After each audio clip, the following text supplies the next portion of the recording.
तो दोस्तों क्या हाल है आप सबका।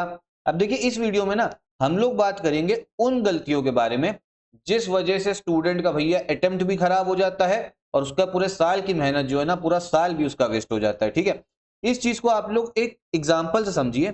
एक स्टूडेंट है जिसका नाम है आपका राहुल और एक स्टूडेंट है जिसका नाम है आपका राज। नाम नहीं समझ में आ रहा था तो जो आप लोग मूवीज वगैरह में देखते हो बॉलीवुड में वही नाम में ले आया। तो राहुल जो है वो आपका 5 घंटे पढ़ाई करता है, ठीक है, और राज 10 घंटे पढ़ाई करता है, ठीक। लेकिन आखिरकार सिलेक्शन किसका हुआ? सिलेक्शन हुआ आपके राहुल का जिसने 5 घंटे पढ़ाई करी और राज का सिलेक्शन जो है वो नहीं होता है। यही चीज आप लोग अपने आसपास भी देखते होगे, कभी ना कभी देखा होगा कि जो स्टूडेंट ज्यादा घंटे पढ़ाई कर रहा है, जिसका आईक्यू भी ज्यादा है, उसका सिलेक्शन नहीं हो रहा, लेकिन जिसने कम देर पढ़ाई करी, जिसने 5 घंटे पढ़ाई करी है, उसका सिलेक्शन हो गया। तो आखिरकार ऐसा क्यों? ये इस वजह से है, राहुल ने कुछ ऐसी गलतियां नहीं करी जो राज ने करी हैं, जिस वजह से इसका पूरा साल की मेहनत जो है ना वो बेकार हुई।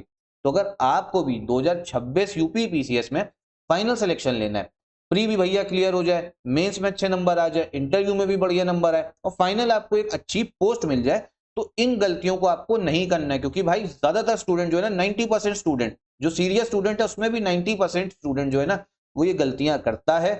तो इस चीज को और इस वीडियो को आप लोग ध्यान से सुनिएगा ना, ठीक है। ये टॉपिक आपके लिए काफी इंपॉर्टेंट है।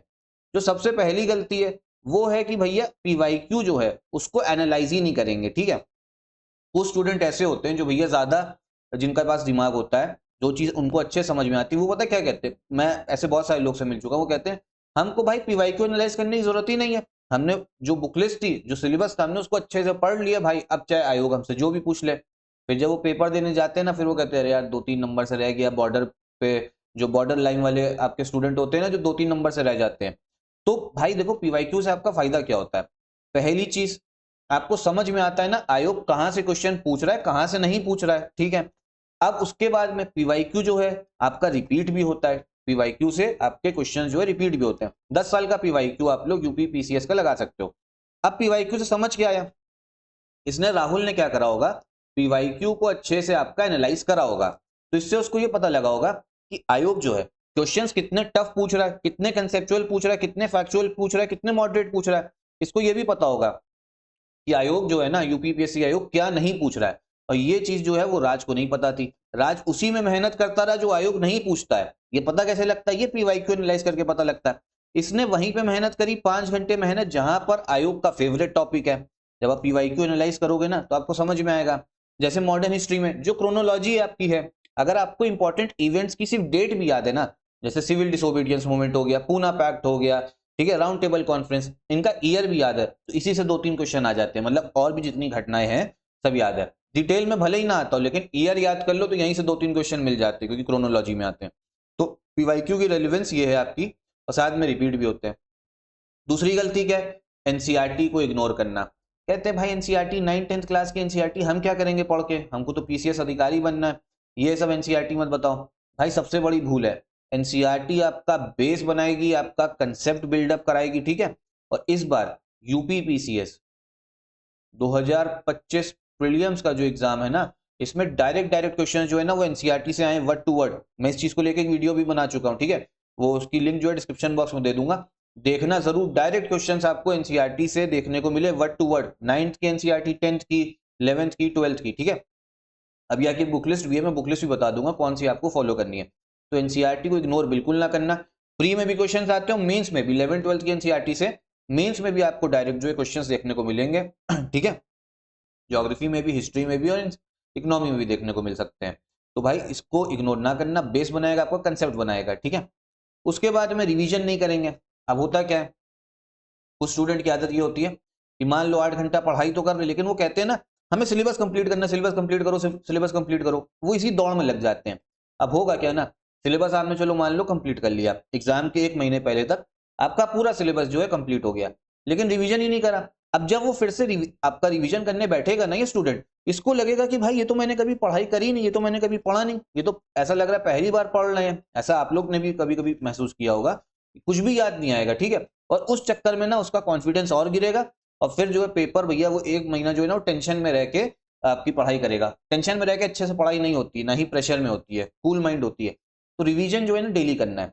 डेली 6 घंटा पढ़ाई कर रहे हो, करो क्या, 5 घंटे पढ़ाई कर ली, या 5.5 घंटा पढ़ाई कर ली, आधा घंटा उसी चीज का रिवीजन करो। ठीक, पहले दिन ये कर लिया, दूसरे दिन क्या करो, 5 घंटे पढ़ाई कर ली, आधा घंटा पिछले वाले दिन का और आधा घंटा जो है उस वाले दिन का रिवीजन करो। तो रिवीजन जो है ना डेली करते रहना है, बिना रिवीजन के आपको याद कुछ नहीं रहेगा। रिवीजन ही सबसे मजबूत चीज है जो आपको चीजें याद रखवाएगा। ठीक, चौथी गलती क्या है, नोट्स नहीं बनाएंगे, पीडीएफ के उसमें चक्कर में रहेंगे, इधर से पीडीएफ दे दो, वो पीडीएफ दे दो, इधर पीडीएफ दे दो। नहीं होता भाई, पीडीएफ वालों का सिलेक्शन होता नहीं है। ठीक है, बाद में आके कमेंट बॉक्स में बताते हैं कि भाई पीडीएफ कर तो ली लेकिन कोई सिलेक्शन हुआ नहीं है। नोट्स वही होते हैं जो आपने खुद बनाए हैं, या अगर आप किसी क्लास में बैठे हो या ऑनलाइन क्लास भी ले रहे हो, आपने खुद जो अपने हाथ से नोट्स बनाए। जैसे एनसीईआरटी है, आपने क्या कहते हैं 12th क्लास ज्योग्राफी की एनसीईआरटी पढ़ी, 11th क्लास की पढ़ी, 5 पन्ने थे, उसमें आपने आपका आधे पन्ने के नोट्स बना लिए जो इंपॉर्टेंट फैक्ट था आपका। ओल्ड एनसीईआरटी पढ़ी हिस्ट्री की, 10 पन्ने का चैप्टर है, 1 पन्ने के आपने नोट्स बनाए, वो भी इंपॉर्टेंट फैक्ट के, कहानी के नोट्स नहीं बनाने, इंपॉर्टेंट फैक्ट के नोट्स बनाने हैं। तो फिर होता क्या है ना, जब आपका पेपर होगा, जब आपको रिवीजन करना होगा, तो पूरे 10 पन्ने चैप्टर नहीं करना पड़ेगा, 1 पन्ने के आपके नोट्स होंगे। ठीक है, तो अगर नोट्स बनाने हैं, बनाने चाहिए मेरे हिसाब से, तो आप लोगों को जो है खुद से ही नोट्स बनाने चाहिए। और 10 पन्ने का अगर चैप्टर है तो 1 पन्ने में नोट्स आपके खत्म, सिर्फ 1 पन्ना, वो पिछले वाला पन्ना नहीं, 1 पन्ना, ऐसे नहीं कि एक ये एक वो, एक ही पन्ना। ठीक है, तो ये नोट्स बनाने चाहिए। फिर भैया 5वीं चीज, टेस्ट सीरीज जो है ना नहीं लगा के जाएंगे। ये इसने भैया गलती बताया क्या करी होगी, टेस्ट सीरीज भी नहीं लगाई होगी राज ने, और राहुल ने करा होगा। ठीक है, टेस्ट सीरीज नहीं लगाएंगे। बहुत से स्टूडेंट ऐसा है, ठीक है, कहता है कि भाई पूरा सिलेबस कंप्लीट कर लिया, पढ़ाई भी कर ली हमने, ठीक है, क्वेश्चंस प्रैक्टिस कर लिए, पीवाईक्यू लगा लिया, टेस्ट सीरीज की जरूरत क्या। अब भाई हम जो वहां पे जाएंगे ना, हमें तो क्वेश्चन सब आते हैं, हम तो वहां जाएंगे अपना टिक टिक लगा के आएंगे और हमारे पूरे क्वेश्चन 150 में 150 सही होंगे। बहुत स्टूडेंट्स की अप्रोच ऐसे रहती है, ऐसा होता नहीं है। ठीक है बेटा, जमीन पे आओ थोड़ा, एक बार पेपर लगा के देखना, 150 में अगर आप लोग 110 क्वेश्चन भी सही कर ले रहे हो ना, तो बहुत अचीवमेंट है वो। ठीक है, करिए। 10 क्वेश्चन तो ऐसे होंगे कि आपको आते ही नहीं होंगे, 5-6 तो आयोग से ही गलत बन जाते हैं। ठीक है, बाकी कुछ ऐसे क्वेश्चन होंगे जो सुने भी नहीं होंगे। तो 150 में 110 भी जिसको कर ले रहा है ना, वो बहुत बड़ी अचीवमेंट है। अब होता क्या है ना, स्टूडेंट सोचता है आखिरी में, अच्छा एक चीज मैं आपको बताऊं, सब कुछ याद नहीं रह सकता, आपको सारी चीजें कुछ भी सब कुछ याद नहीं रह सकता, रोबोट तो हो नहीं। तो एग्जाम में क्वेश्चन जाके आपको पहचानना होता है, 4 ऑप्शन दिए रहते हैं ना, उसमें पहचानना कि कौन सा ऑप्शन हो सकता है। वहां पे ये नहीं कि क्वेश्चन पढ़ा डायरेक्ट जो आपने सोचने लगे कि हाँ कौन सा आंसर होगा, 4 ऑप्शन देखो, पहचानो उसको वहां पे। ठीक है, वो टेस्ट सीरीज से ही होता है, वो टेस्ट सीरीज से आपको समझ में आती है। टेस्ट सीरीज ये भी बताती है कितने क्वेश्चंस आपके सही हो रहे हैं, कितने गलत, कितने को आपको टारगेट करना है। 95 क्वेश्चंस तक आपको सही करने, 105 110 जो आपको टारगेट करने रहते हैं। ठीक है, 150 में जीएस की मैं बात कर रहा हूँ। तो टेस्ट सीरीज जरूर लगा के जाना चाहिए। वो स्टूडेंट ऐसे होते हैं जिनको लगता है कि वो क्वेश्चन पढ़ेंगे वहां पे डायरेक्ट उनको आंसर बस मन में आना चाहिए, ऐसा होता नहीं है वहां पे। ठीक है, ऑप्शन पढ़िए, ऑप्शन में पहचानो कि कौन सा सही आपका जो है आंसर हो सकता है। तो टेस्ट सीरीज जरूर लगानी है। तो ये 5 गलतियां हैं। एक गलती चलो मैं और जोड़ दे रहा हूँ, एक गलती और है, इधर उधर की आप लोग बुक लिस्ट फॉलो करोगे। एक बार 1 हफ्ते जो है पूरी रिसर्च कर लो, जो बुक लिस्ट आपको समझ में आ जाए सिर्फ उसी बुक लिस्ट को आपको फॉलो करना है। होता क्या ना, एग्जाम के 2-3 महीने पहले, अच्छा इसने ये बुक बता दी, इस कोचिंग ने ये बुक बता दी, इसने ये अपने नोट्स बता दिए, तो भाई सब कुछ पढ़ने लगता है ना, उससे कुछ भी नहीं होता है। एक बुक को 10 बार पढ़ो, ये सबसे बढ़िया है, ना कि 10 बुक को एक बार पढ़ो। समझ में आया? ठीक है, एक बुक को ही 10 बार आप लोग अच्छे से पढ़िए। तो इधर उधर जो आप लोग भटकते हो ना कि अच्छा आखिरी में समय इधर भी पढ़ ले उधर भी पढ़ ले, उस वजह से तैयारी जो है ना और बेकार हो जाती है। एक बुक लिस्ट फॉलो करो और उसी पे जो है ना एक बार डटे रहो, आपका सिलेक्शन जो है जरूर होगा। और स्ट्रैटेजी भी स्टूडेंट जो है चेंज करता है, तो चेंज नहीं कुछ करना है। ठीक है, चेंज आपको नहीं करना, एक बार रिसर्च कर लो 1 हफ्ता, उसके बाद जो स्ट्रैटेजी पकड़ ली उसी को पकड़े रहो। ठीक, उसके बाद में बुक लिस्ट भी एक बार देख लो। पॉलिटी के लिए आपकी लक्ष्मीकांत सबसे बेस्ट है, हिस्ट्री के लिए आपकी स्पेक्ट्रम हो गई और ओल्ड एनसीईआरटी। ठीक है, 3 जो ओल्ड एनसीईआरटी है। 9 to 12 आपका ये ज्योग्राफी का हो गया, साथ में आपके इकोनॉमी के लिए भी, इकोनॉमी के लिए डायरेक्ट क्वेश्चन थे एनसीईआरटी से, इस बार 9th क्लास की एनसीईआरटी से डायरेक्ट थे। 8th 9th 10th जो है आप लोग साइंस के लिए करिए, इससे यहीं से क्वेश्चन आएंगे, साइंस के लिए और कुछ करने की जरूरत नहीं है। अच्छा ये जितने भी मैं बता रहा हूँ ना टॉपिक, ये बेसिक बुक लिस्ट फॉलो करो और फिर घटना चक्र इनकी लगा लेना। ठीक है, घटना चक्र एक बुक आती है, क्वेश्चन उसमें देखना।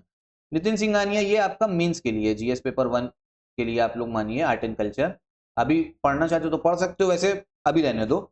और संजीव वर्मा जरूर पढ़ लेना, ये आपकी इकोनॉमी के लिए है, जीएस पेपर 3। ठीक है, सिर्फ एनसीईआरटी से 9 to 12 जो है इकोनॉमी प्री में तो आपका कवर हो जाएगा, मेंस के लिए आपको संजीव वर्मा पढ़नी पड़ेगी, बहुत आसान शब्दों में बुक दे रखी है, इसको जरूर पढ़िएगा, ठीक है। बाकी आपका कोई और डाउट हो एक बार कमेंट बॉक्स में पूछो जरूर, ठीक है। और 2026 के लिए काफी सारे इनिशिएटिव्स जो है इस चैनल पे आएंगे, तो चैनल को भी आप लोग सब्सक्राइब कर लेना।